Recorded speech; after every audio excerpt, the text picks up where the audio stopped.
Welcome. I want to talk to you today about a new app I've discovered that I've been using for almost a year now. And I absolutely love it. There's an app for almost everything out there now, right? But this one brings conscious awareness into ingredients and how it affects our lives.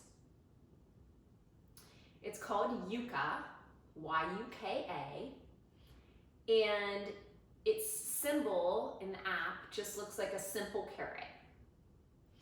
You can start using it for free. You can continue the free version forever if that works for you. I upgraded to the paid version, the premium version, because I found the free version was a little bit more limiting, and the paid version is only $20 for a full year subscription. The paid version offers you notifications and updates for a vegetarian, vegan, and gluten-free diets, as well as some other things. You can also use it offline as well as online. So if you're at the grocery store and you don't have access to Wi-Fi, the app will still work for you. So, what is it all about? It was founded, the company was founded by two brothers in France, two French brothers, and their friend, female friend. And it has been growing at phenomenal speed. It is really founded on a tremendously great platform, I believe, and I have no affiliation with them whatsoever, by the way. I'm just telling you this because I enjoy the product, and I think it's best for higher consciousness to be aware of what is in our food. And by the way, it's good for skincare products as well. So let me start with the basics. They use a rating system that uses color coordinating to make it very simple and straightforward, easy to interpret, easy to understand ways.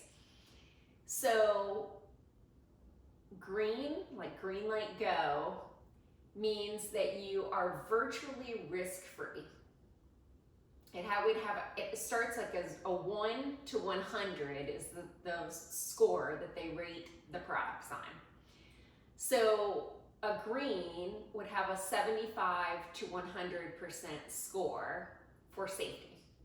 And they rate these based on dyes and colorings, additives, nutritional value and content, of course, whether the product is organic or non-organic. So they get points taken away or added based on these things. If the product is extremely hazardous, obviously they're going to get more points taken away if it's cancerous, for example. And often they note these things. So if the product is moderate, for example, then you would be somewhere in the like 50 percentile range, 50% score. A red dot indicates hazardous. Now you're looking at 0 to like a 25 score. So you have to interpret these scores with your own spin on what's important to you. And do you have other health problems existing already within? So for example, they look at sodium content, sugar content, additives, preservatives, things like that. So if you have, for example, diabetes, sugar content might be super important to you. If you're overweight, sugar might be very important to you. If you're counting calories, right? And they look at caloric values as well as fat content in foods as well. And that all goes into the score. If you are watching your cholesterol levels and your blood pressure, sodium might be very important to you. For me personally, I kind of look at those, and if that's listed as hazardous food, I'll kind of go, okay, well, I still want to eat my Triscuits, even though that got a bad rating. I'm still going to eat that product. So I'm not one to go through and scan, and if my products are hazardous, throw them away. Some people do. And again, that's up to you, what you choose to do with this knowledge. My personal interpretation is knowledge is power. And so I like to be informed about what I'm eating, and then I get to choose whether I'm going to continue to eat it or whether I'm going to make better choices when that product is gone. And the app, by the way, does offer better choices in most cases. So I'll give you an example. For skincare, and by the way, you can take it to the store and scan before you buy products, or you can scan products in your pantry and around your home. I choose to scan products in my pantry and around my home because I know that I'm going to finish the products that I have before I buy new products. That's just the way that I do it. Again, it's totally up to you how you do it. So, for example, I happen to love Aveeno lotion. I was under the impression that Aveeno lotion was very healthy. I like the way it feels on my body. It keeps my skin moisturized pretty much all day when I put it on in the morning. I scanned the barcode. This is how you use the app. You open the app, it says scan barcode, you hit that, then you just scan the barcode. It's that simple. Within seconds, it pulls up, and then it saves your history over on the side, so you can save it all so that when you go to the store and you don't remember what you scanned at home, it's all right there. Aveeno got a hazardous red dot, very, very bad rating. I think it got like a 2 out of 100. Very bad. So you click on the red dot, it tells you how many additives or bad things are in it. You click on that for more information, and sure enough, it causes cancer. So now I've got like 12 bottles of this in every bathroom and every sink in my house. So I'm not going to just go throw it out. It's expensive, but with this knowledge, I now know I'm no longer going to ever buy this product. Now, the good thing about the app is they're very honest. They're not affiliated with any companies, but they did make a note on there that Aveeno is working to improve their product, which also makes me happy as a consumer that Aveeno knows and is caring how they're making their product. But they also put an alternative, which has a green and excellent rating, which was Cetaphil. So the next time I go to the store, I'm going to be purchasing Cetaphil because I want a product with an excellent rating. What you put on your skin absorbs into your bloodstream. So I want to make sure that I'm not putting something cancerous on my skin now that I know about it. Obviously, when I didn't know about it, there's nothing I could do. So knowledge equals power, and we want to be conscious, we want to be aware of what we're putting into and onto our bodies. That's why I love this app so much. So that's why it's important. Now, in the future, when I go back to Kroger, my grocery store, I'll scan Aveeno and see if they have changed their ingredients. Maybe they'll make it up to an excellent marking, or at least a fair marking, moderate marking, orange. So the color coordinating system makes it really easy to understand. Now, if you have a child or a teenager in the house, maybe they like Fruity Pebbles. Fruity Pebbles is another shining example of how important it is to be aware, right? Fruity Pebbles got a 3 out of 100, very hazardous.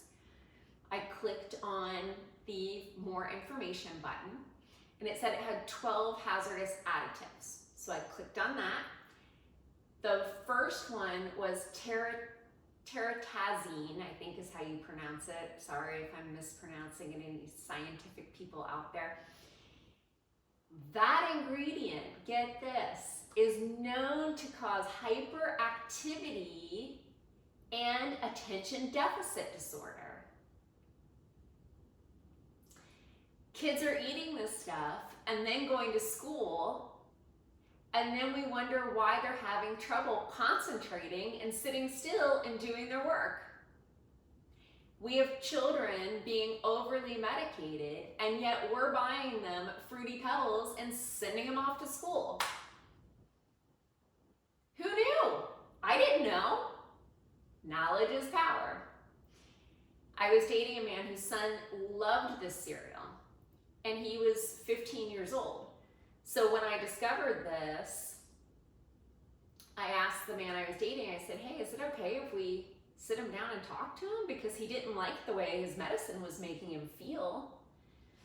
And he's like, yeah, please, absolutely. So we sat him down and we talked to him, and he was like, oh my God. And he's like, I don't want to eat that anymore. And I said, hey, we have got a whole new box in the kitchen. Maybe just finish it. And then if you're open to it, let's find an alternative that still tastes good that you would be happy with. And sure enough, he was like, absolutely. So I think he switched to some kind of Cheerio, Honey Nut Cheerios or something like that. And it had a fine rating. You know, it was not excellent, still had high sugar content or whatever, but nothing hazardous, nothing that was gonna cause ADD or hyper attention deficit disorder. So again, just making better choices, being aware. All the hot sauces I scanned were high in sodium. Fortunately, I don't have to watch that, but if you do have to watch it, maybe just eat a very small amount of hot sauce, or limit the other amounts of sodium that you're getting in the day when you do eat hot sauce. So again, it's just about awareness, taking everything that you're learning on the app with a grain of salt. So remember, they're not saying the product is bad, they're just bringing everything into your awareness. So it's interpreting the rating and then deciding whether that's going to work for you or not. One of the shocking things that I scanned in my pantry was Annie's organic white mac and cheese. And I think the reason it was so shocking is because all over the packaging, it's labeled organic, you know, non-GMO, pasture-free cheese, all natural. And it got a red hazardous warning. I don't know why it was so shocking to me. Obviously, it's dry mac and cheese. It's you know, not natural. But because it's non-GMO, it said it was natural, it said it was organic, I was shocked at how bad the rating was. It got, you know, like a 19 out of 100, something like that. I thought it would have been more like 30 or 40 out of 100 at least. So I was really surprised. Now, when I clicked on the more information, it was high in phosphorus and sodium dioxide. So, you know, you have to kind of decide if those things are important to you. Now, the phosphorus can be very bad on you if you have damaged kidneys. But if you have healthy functioning kidneys and you don't eat a lot of other salt, that might not be as big of a deal for you. So again, you have to discern what is important. The other ingredient said it could damage kidney and livers. So again, if you drink a lot, if you smoke, if you have impaired liver or kidney function, those are things that you want to look out for. If you're eating other ingredients that day that have a high amount of those ingredients. So take all those things into account if you're going to use the app. But again, it's bringing this higher level of awareness into our lives. And again, you can use it on food and skincare. So I think it's a really brilliant app. It was created in France. It's based on European standards right now, but more and more European companies that are developing food and skincare products are now going to Yuka and asking them to help formulate the food and skincare products because they value the knowledge and technology that the app has. And now it's coming to the United States, and companies here are catching on to it. So it's fascinating. It'll be really interesting to watch the development and how technology is further used in the future. But I hope that you get it. If you do and you like it or you have it now, comment. Let me know what you think, and I hope it helps your awareness. I hope if your kids or you have ADD or attention deficit disorder, this will help. And if you have other health issues, that this will be a really helpful tool for you. Thank you so much for tuning in. If you haven't yet subscribed, hit that subscribe button. You are absolutely amazing. Thank you.